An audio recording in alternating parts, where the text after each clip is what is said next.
Your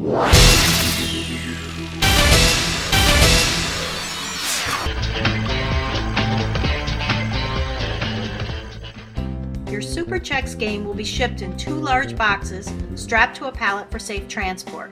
These boxes are designed to protect the game during transport, but if you notice any visible freight damage, it is important to inspect the game with the delivery driver.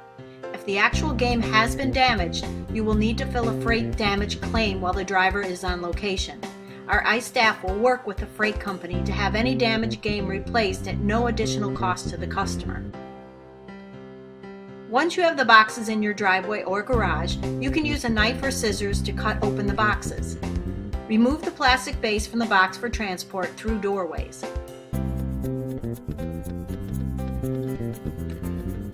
The parts pack and service manual is located in a yellow envelope inside of the base.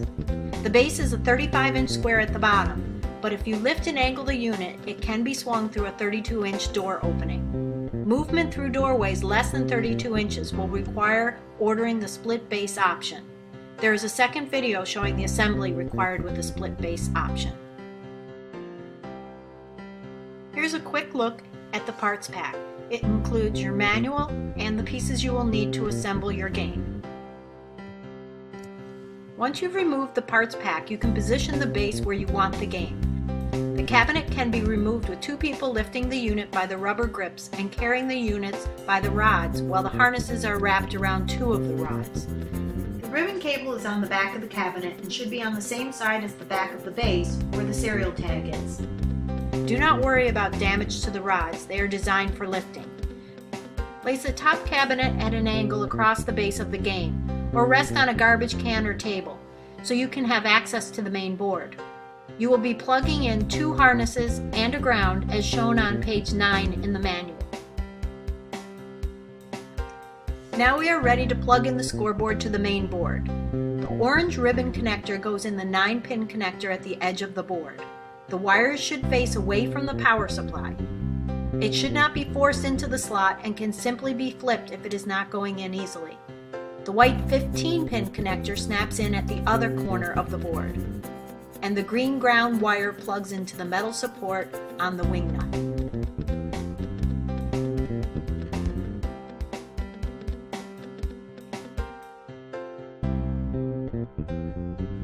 Here's a closer look.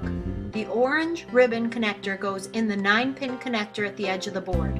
The wires should face away from the power supply. The white 15-pin connector snaps in at the other end of the corner of the board.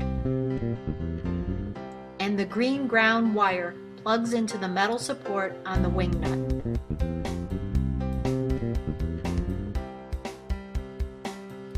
You can now straighten out the cabinet and line up the 4 holes in the base with the top cabinet. Using the Allen bolts, washers, and T-handle wrench from the parts kit, you now secure the cabinet by tightening all 4 bolts.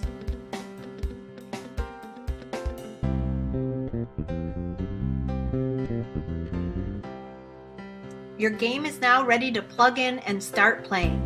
The game is set on free play, and the red boo buttons will start play.